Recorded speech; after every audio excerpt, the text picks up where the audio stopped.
Hello and welcome and good morning. I don't know about you guys, but I am pretty sleepy. So if I kind of mess up on the reading of today, just give me some grace because I woke up, I slept great, and that's awesome. But it was so good of a sleep that like my body just didn't want to move afterwards. So yeah, that's how last night slash this morning went. But I had my coffee, played with my dog for a little bit, stretched, and I'm ready to go. So starting a new chapter today, John chapter 5. And we've got a little bit of a longer passage to read today. We're reading about one of the men who couldn't walk that Jesus healed. So that's our focus for today. John chapter 5, verse 1. Hope you can join us. Hope you can have your Bible with you.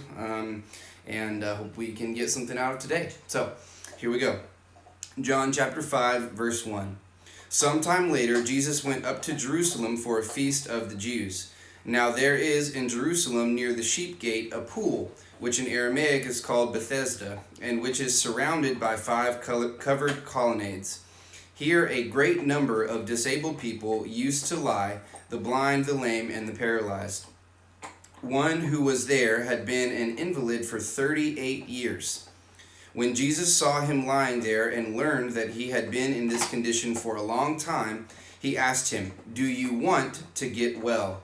"Sir," the invalid replied, "I have no one to help me into the pool when the water is stirred.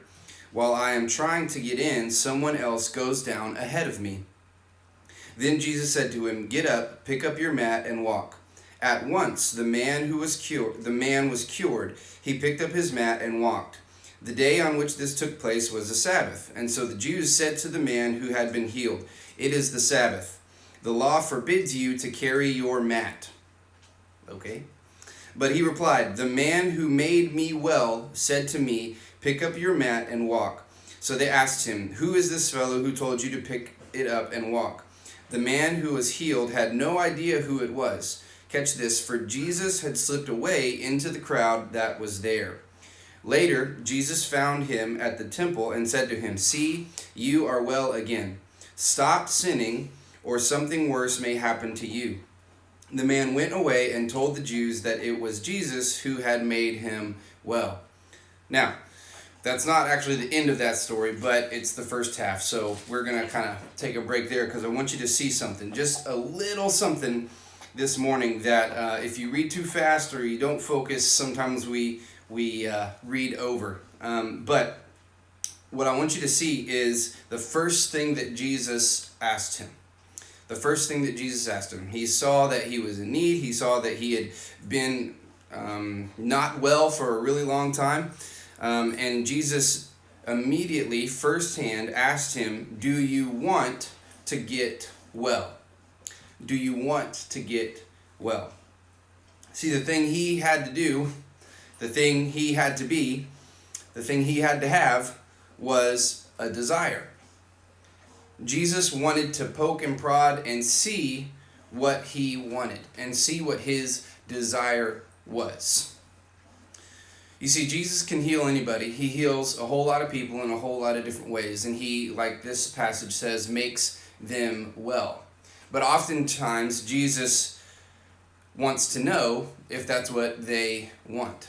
And I find that interesting because obviously the man wants to get well, right? Obviously the man wants to be healed. He doesn't want to not be able to walk anymore. That should be fairly obvious. And so why would Jesus ask that? Like if I see somebody in need, I myself as a human wouldn't immediately be like, "Hey, man, do you want food? Do you want a house? Do you want to be homeless? Do you not want to be homeless?" Like that's the obvious question, right? They wouldn't want that. But I think Jesus is pointing at something deeper. I think he's asking him, "Are you willing to be well? Are you willing to follow me?" And so he asked them, "Do you want to get well?" I think that's an odd question that Jesus asks.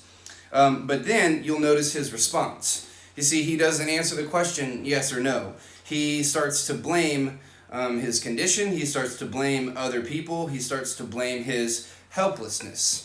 And I think that's interesting too, because isn't that kind of our response? Especially when it comes to troubles and frustrations in our lives. We like to blame our situations. We like to blame our limitations. We like to blame other people. And I think that's interesting that he doesn't answer Jesus' obvious question, but he then goes on to give excuses as to why he's not well, why he can't walk, and that nobody else will help him. I find that pretty interesting. But I also want you to notice this morning that there's rules that Jesus broke in order to make people well. And this happens a lot of times when Jesus heals people.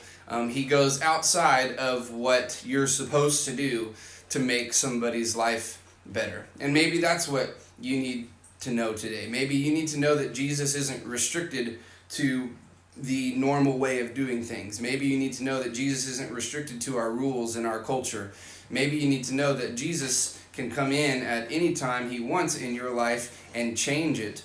But he wants to know if you are going to let him first. And so that's really my question for you today is, do you want your life to change?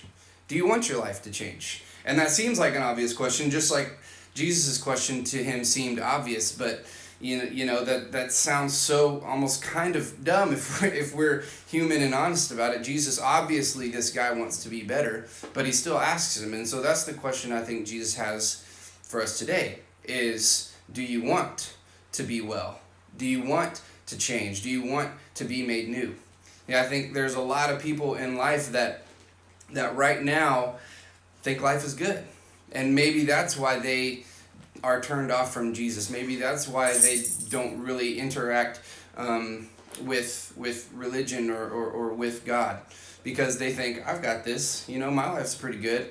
And even if they're lying to themselves, even if they're keeping all their bad negative stuff down, they and I do this, that's why I'm saying it, I have an appearance that I try to make people see about myself, like I'm good, I got things going on, like everything's good, I don't really need anything. And I think that might be why we choose to put Jesus on a back burner or not believe in him at all, is because we are under the illusion that we're good, that we got this, that this is under control. I don't need help. I don't need my life to change. I don't want that. And so that's my question for you today. Because, see, Jesus, while he can do all these amazing things, and while he does do miracles and heal people, oftentimes you'll see in the Bible that he gauges their desire beforehand. He wants to know if they want him to change their life. So that's my question for you today. Do you want Jesus? Do you want him to change your life? Do you want him to make things new, to make things well? Or do we feel like, I've got this under control, I don't really need help?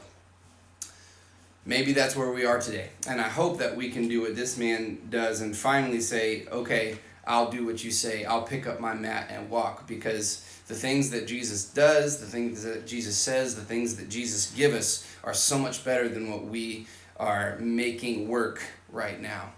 So I hope that encourages you today. Sorry, I stuttered there for a little bit. But I want you to know Jesus wants you to want him. Jesus desires for you to desire him. If he's going to do a big thing in your life, he wants you to want it. So do you want Jesus in your life? That's the question for today. Thanks for watching. We will talk to you guys tomorrow.